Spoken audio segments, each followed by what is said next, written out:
सभी को नमस्कार। फोर्थ ग्रेड का 1 महीना बचा है और बच्चों का निवेदन था कि सर अभी जो पटवारी के पेपर हुए हैं, लाइब्रेरियन थर्ड ग्रेड का पेपर हुआ है, अधीनस्थ सेवा चयन बोर्ड का लेटेस्ट पैटर्न के संदर्भ में थोड़ा-सा बता दीजिए। तो मैं थोड़ा संक्षिप्त में जो चीज़ें बता रहा हूँ, ये गलतियाँ आप कम से कम मत करना जो पटवार के एग्ज़ाम में बच्चों ने की। सबसे बड़ी बात है कि अधीनस्थ सेवा चयन बोर्ड का जो लेवल आ रहा है, वो बहुत सामान्य आ रहा है। सामान्य का मतलब एकदम ऐसा लगता है कि एकदम ईज़ी पर्सन मतलब बहुत ज़्यादा आज से 5 साल पहले पेपर आते थे, वो चीज़ें आ रही हैं। तो हो सकता है इतना ज़रूरी नहीं है कुछ चीज़ें चेंज भी आ जाएँ, लेकिन जो मैं आपको बताना चाह रहा हूँ मेन चीज़ ये है कि एक तो फुल सिलेबस मतलब आप सिलेबस को मत छोड़ना कि मेरा सर इंग्लिश नहीं आता इसको छोड़ दूँ क्या? मैथ रीज़निंग नहीं आता इसको छोड़ दूँ क्या? कंप्यूटर नहीं पढ़ा छोड़ दूँ क्या? नहीं, क्योंकि जितने पर्सन इंग्लिश के ईज़ी आ रहे हैं मतलब आप नॉर्मली 5-7 घंटे भी देख जाओगे ना, तो इंग्लिश के जो आपके लगभग कितने पर्सन आएँगे 15% आएँगे तो आप मान के चलो कि इंग्लिश के 10% आप आराम से कर सकते हो शॉर्ट में देखने से।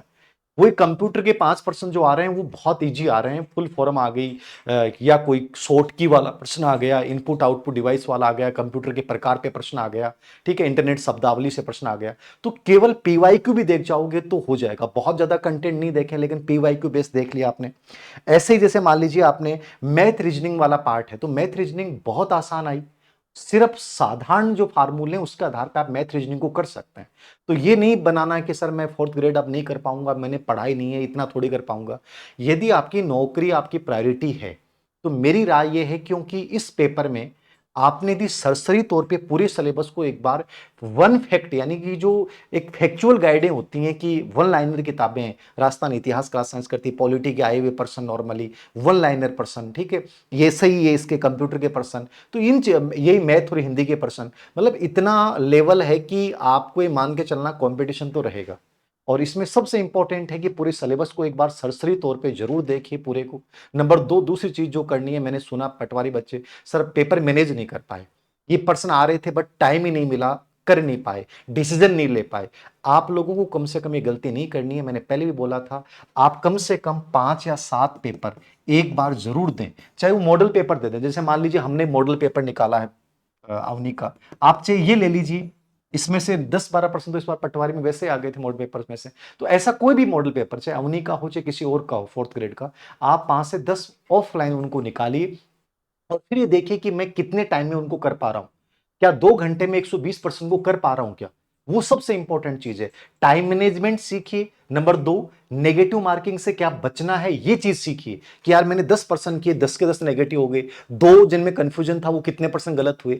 इनसे निष्कर्ष निकालिए, अपनी गलतियों पे वर्क कीजिए। ऐसे नहीं है कि नॉर्मली फोर्थ ग्रेड मैंने दे लिया, मैं दे के आ जाऊंगा। कोई भी जो सबसे छोटी भर्ती होती है उसमें सबसे बड़ा कंपटीशन होता है, और कंपटीशन को तोड़ा जाता है एग्जाम हॉल के मैनेजमेंट के द्वारा। आपने पहले कितना पढ़ा है, क्या पढ़ा है, ये सब धरा रह जाएगा यदि तुम पेपर को मैनेज नहीं कर पाए। एग्जाम हॉल में जाने के बाद तुम्हें यह समझ में नहीं आया कि मैं कितने परसेंट करने चाहिए, कौन से पार्ट को छोड़ना चाहिए, किन पर्सनों में रिस्क लेना चाहिए। ये सब चीजें तुम अभी तुम्हारे पास टाइम है तो कम से कम ऑनलाइन या ऑफलाइन जैसे भी पॉसिबल हो, चाहे ऑनलाइन हमने करवा रखा है, ऑफलाइन हमने जारी कर रखे हैं, या किसी और का आपको लगता है कि बेस्ट करवाते हैं, तो वो कोई भी 5 से 10 पेपर दीजिए और उन 10 पेपरों को दीजिए मत। उनसे एनालिसिस कीजिए कि मैं कितना टाइम दे पा रहा हूं, कौन सी गलतियां कर पा रहा हूं, इन गलतियों से मुझे बचना है। और पूरे सिलेबस को एक बार शॉर्ट में रिवाइज जरूर कर लें। जो भी फैक्चुअल चीजें हैं, मतलब बहुत एनालिटिकल चीजें तो आएंगी नहीं आप मान के चलिए, तो फैक्चुअल चीजें चाहे वो इंग्लिश की हैं, चाहे वो हिंदी की हैं, चाहे वो जीके की हैं, चाहे वो राजस्थान पॉलिटी की हैं, इंडियन पॉलिटी की हैं, नॉर्मल जो चीजें हैं फैक्चुअल, उन चीजों को एक बार 4-5 दिन चाहे लास्ट में रट्टे मार लेना, लेकिन मार के जाना, जिससे कंफ्यूजन नहीं होगा। ये 50-50% वाला ऑप्शन दिमाग में नहीं रहेगा। क्योंकि जब आप रिवाइज नहीं कर पाते और फैक्ट जो पर्सन होते हैं, भाई एनालिटिकली पर्सन तो आप याद भी नहीं है तो भी आंसर कर सकते हो समझ के, लेकिन जो फैक्ट पर्सन होते हैं कि प्रथम मुख्यमंत्री कौन थे, इसकी नियुक्ति कौन करता है, ठीक है, ये मंदिर कहां पे स्थित है, तो ऐसे पर्सन जो होते हैं वो तभी याद रहते हैं जब आपने उनका मल्टीपल रिवीजन कर लिया हो या लास्ट 4 से 5 दिन में उनको ढंग से रट्टे मार लिया हो। तो वो पर्सन आप एग्जाम हॉल में जाके भूलोगे नहीं। तो मेरा जो कहने का तात्पर्य ये है कि पेपर मैनेज करना सीखिए।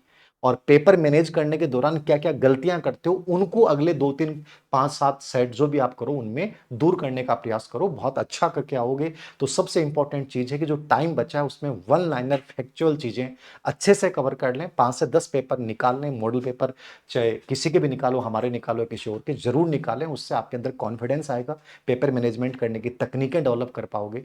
तो ये कुछ बातें थी जो आपको फॉलो करनी है। Thank you very much.